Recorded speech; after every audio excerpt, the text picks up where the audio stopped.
उत्तर प्रदेश के शिक्षा मित्र अब बस इसी बात का इंतजार कर रहे हैं कि मुख्यमंत्री योगी आदित्यनाथ उन्हें सौगात कब देंगे, क्योंकि हाल फिलहाल में खबरें निकलकर सामने आई है कि आउटसोर्सिंग कर्मचारियों के लिए जो निगम बनाने की बात हुई थी उसका गठन इसी मई के महीने में पूरी तरह से हो जाएगा और जून से ही आउटसोर्सिंग कर्मचारियों को तमाम सौगातें मिल जाएंगी। इस वजह से अब उत्तर प्रदेश के शिक्षा मित्र इंतजार करते करते थकते हुए नजर आ रहे हैं। इनका साफ तौर पर यही कहना है कि सरकार अब इनकी समस्याओं का हल कर दे। यहाँ तक कि अब उत्तर प्रदेश के शिक्षा मित्र उस वक्त को याद करते हैं जब मुख्यमंत्री योगी आदित्यनाथ सांसद हुआ करते थे। फिलहाल बहुत तरह की बातें चल रही है उत्तर प्रदेश में शिक्षा मित्रों को लेकर और शिक्षा मित्रों का यही मानना है कि अब सरकार उनकी समस्याओं का हल कर दे, क्योंकि अब उनसे इंतजार नहीं हो रहा है। इस तरह की तमाम बातें उत्तर प्रदेश में शिक्षा मित्रों के लिए होती चली आ रही है और लगातार शिक्षा मित्रों के लिए ये भी कहा जा रहा है कि अब उत्तर प्रदेश के शिक्षा मित्रों की समस्याएं नहीं हल होंगी। तो किसी का ये कहना है कि सरकार बहुत जल्दी उन्हें सौगात देने वाली है। फिलहाल इन सारी चीजों पर विराम लगाते हुए उत्तर प्रदेश के शिक्षा मित्र रिजवान ने क्या कुछ कहा है, आप भी सुनिए। रिजवान जी, आपका हमारे चैनल अटल टीवी पे बहुत बहुत स्वागत है। थैंक यू मैम, आप लोगों का भी बहुत बहुत धन्यवाद कि ऐसे समय पे हमारे शिक्षा मित्र साथियों की आप आवाज़ को उठाते हो। तहे दिल से आपका बहुत बहुत शुक्रिया जी। रिजवान जी, जिस तरह से देखने को मिल रहा है कि लगातार आप लोग अपनी समस्याओं के हल के लिए सरकार से गुहार लगा रहे हैं, लेकिन सरकार की तरफ से लगातार आश्वासन दिया जा रहा है, ना कि समस्याओं का कोई हल दिया जा रहा है। तो इस तरह से स्थितियां काफ़ी ज़्यादा बिगड़ती चली जा रही है। अभी हाल फिलहाल में देखने को मिला कि आउटसोर्सिंग कर्मचारियों के लिए सरकार काफ़ी बड़ी बातें कर रही है। इसी महीने निगम का भी गठन होने वाला है। वहीं आप लोग 2017 से अपनी समस्याओं के हल के लिए गुहार लगा रहे हैं, लेकिन सरकार की तरफ से कोई प्रतिक्रिया नहीं देखने को मिल रही है। क्या मानना है आपको, आखिर क्यों सरकार के द्वारा ऐसे कृत्य किए जा रहे हैं? मैम, आप सभी इस बात से अवगत हैं कि शिक्षा मित्र लगातार लगभग जो विज्ञप्ति निकली थी सन 1999 में विज्ञप्ति निकली थी और माननीय कल्याण सिंह जी के माध्यम से हमारी नियुक्तियां हुई जी।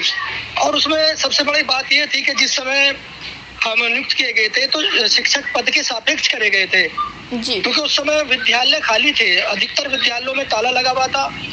जो शिक्षक थे वो दूर दराज के जो विद्यालय थे उनमें जाना पसंद नहीं करते थे जी। तो उस समय जो है माननीय हमारे अटल बिहारी वाजपेयी जी का एक सपना था कि मैं ऐसे होनहार परिवार या गांवों में बसे ऐसे परिवारों को सहारा दूंगा जिनके बच्चे पढ़े लिखे हैं, लेकिन किसी कारण से वो जो है मुख्य धारा से नहीं जुड़े जी।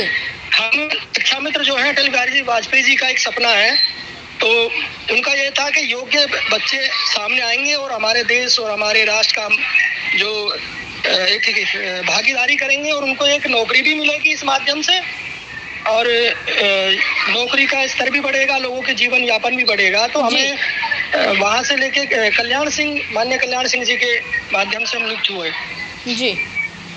समस्याएं तो आपको कंटिन्यू पता है जी कि हम सन 2014 में हम सहायक अध्यापक बन गए थे 1,38,000। हमारी संख्या थी 1,72,000। हम शिक्षा मित्र थे उत्तर प्रदेश में जी। दिक्कतें ये हैं कि आप ये भी जानते हैं कि जिसकी सरकार होती है कर्मचारी हमेशा सरकार का साथी होता है और उसी का एक अभिनंग होता है। जितनी जो योजनाएं आती हैं उनको पावरफुल ढंग तरीके से जनमानस तक उन योजनाओं को पहुंचाना और पहुंचाने के साथ साथ उनको फलीभूत करना, यानी उनका परिणाम भी हासिल करना जी। सरकार की जितनी भी योजनाएं हैं, चाहे बाल गणना हो, पशु गणना हो, हाउस होल्ड सर्वे हो, BLO का कार्य हो, यहाँ तक के जो बच्चों को 6 से 14 वर्ष का जो एक हमारा सपना होता है, हमारा प्रत्येक बच्चा जो है राइट टू एजुकेशन के आधार पे वो उसको अधिकार मिले पढ़ने का जी। तो हम ऐसे बच्चों को भी चिन्हित करते हैं और अपने विद्यालय तक हम लेके आते हैं। और बस यही है कि आदमी सब जानते हैं कि जब खुद का मानसिक स्तर अच्छा ना हो, आपका शारीरिक तौर पे आपका सही ना हो या आपका परिवार सही ढंग से न चल रहा हो तो कहीं ना कहीं शिक्षण कार्य करने में, आदर्श कार्य करने में हमें बहुत बड़ी दिक्कत होती है। और हमें पीड़ा हमें इस बात की है कि आज नरेंद्र मोदी जी आज एक बहुत सशक्त हमारे प्रधानमंत्री हमें नसीब हुए। उत्तर प्रदेश में सबसे बड़े नसीब हमारा ये हुआ कि माननीय आदरणीय योगी जी हमारे मुखिया बने और हमें इनसे बहुत बड़ी उम्मीद रही है जी और उस उम्मीद की वजह से हम जो है मतलब हमें ये लगा के अब हमारी समस्याएं मूल तरीके से नष्ट हो जाएंगी, क्योंकि पहले हम जो पिसते थे केंद्र सरकार में किसी की सरकार होती थी, राज्य में किसी की सरकार होती थी, जी तो कहीं ना कहीं सरकारों के पास बहाना होता था कि काश हम केंद्र में होते, काश हम प्रदेश में होते तो हम तुम्हारी समस्याओं का हल करते। जी और आपको बता दूंगा, माननीय हमारे सीएम साहब जो है वो हमारे लिए इतने भावुक थे, इतने चिंतित थे जब आप सांसद थे, और जब तक आप सीएम नहीं बने थे तो आप सड़कों पे उतरे थे हमारे समर्थन के लिए, और आपने ये कहा था कि वाकई इनके साथ एक अन्याय हो रहा, पढ़े लिखे नौजवानों के साथ अन्याय हो रहा और ये आत्महत्या करने को मजबूर है। माननीय प्रधानमंत्री जी ने वाराणसी की रैली में भरी सभा में कहा था कि शिक्षा मित्र साथी निराश ना हो, हताश ना हो, मैं उत्तर प्रदेश सरकार से मिलके मैं आपकी समस्याओं का हल कराऊंगा। लेकिन वे समस्याएं जू की तू बनी रही, और जू की तू बनने के साथ साथ जो आप समय के साथ जो महंगाई बढ़ी है, सच बताए हमारी कमर टूट गई है, हम अपने बच्चों को नहीं पढ़ा पा रहे।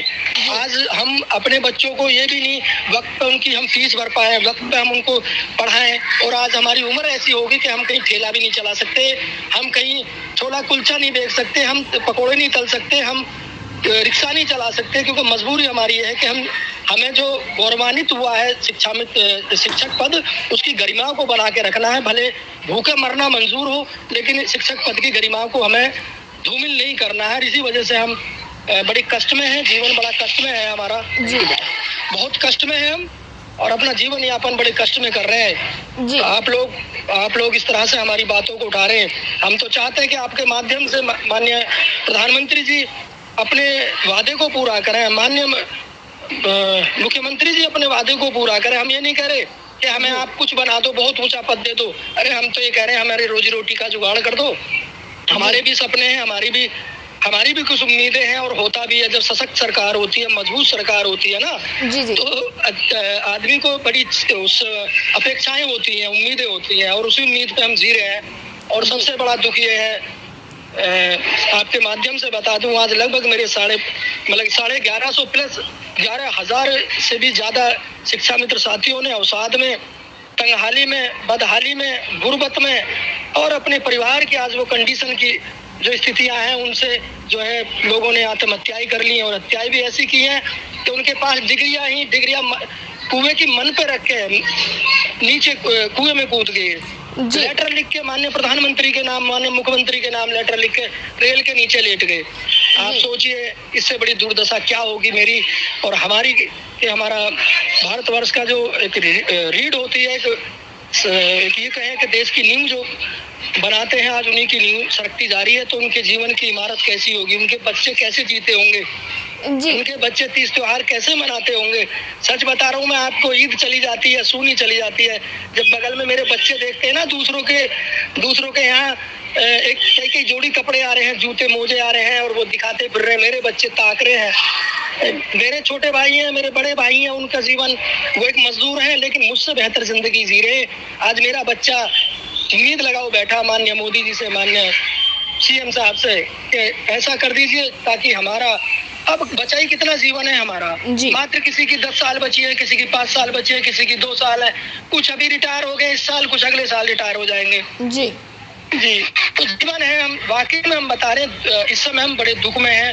हम रो नहीं सकते क्योंकि शिक्षक है, हम सबको नहीं बता सकते क्योंकि हम शिक्षक हैं। शिक्षक का काम है अपने जीवन को जलाए, एक ज्योति जलाए और लोगों को उजाला दे, लेकिन ऐसा उजाला भी किस काम का जो हम ही जल रहे हों और हमारा परिवार भी उसमें जल रहा हो। जी रिजवान जी, उम्मीदें क्या हैं, क्योंकि लंबे समय से आश्वासन दिया गया है कि मैं जानना चाहूंगी उम्मीदें क्या हैं सरकार से आप लोगों की। हेलो जी रिजवान जी, आवाज मिल पा रही है आपको? हेलो रिजवान जी, आपकी उम्मीदें क्या है सरकार से, क्योंकि लंबा समय बीत चुका है। आवाज नहीं आ पा रही आपकी। रिजवान जी, आगे को लेके उम्मीदें क्या कुछ हैं आप लोगों की, क्योंकि सरकार की तरफ से आश्वासन तो दिए जा रहे हैं लेकिन हल नहीं निकाला जा रहा है, तो क्या कुछ सोच रहे हैं आप लोग? क्या अभी सरकार का इंतजार करेंगे या फिर कोई बड़ा कदम उठाने की तैयारी करेंगे? जिंदगी और मौत का खेल होता है इंसान के बीच में। जब इंसान एक तो ये होता है कि मैं खुद किसी चीज में जल रहा हूँ, झुलस रहा हूँ, आज मेरा परिवार झुलस रहा है। सबसे बड़ी प्रॉब्लम है आज, जब तक हमारे पास जवानी ही, हमने अपनी जवानी अपने देश, अपने समाज, अपने बच्चों को दे दिया, और वो बच्चे, हम उन बच्चों को नहीं मानते जो जिनके हम माता पिता हैं, हम उन्हें असली बच्चा मानते जिनको हम पढ़ा रहे हैं। जी जी। और अब जब हम इस हालात में आ गए तो ये कहा जाता करता मरता क्या नहीं करता।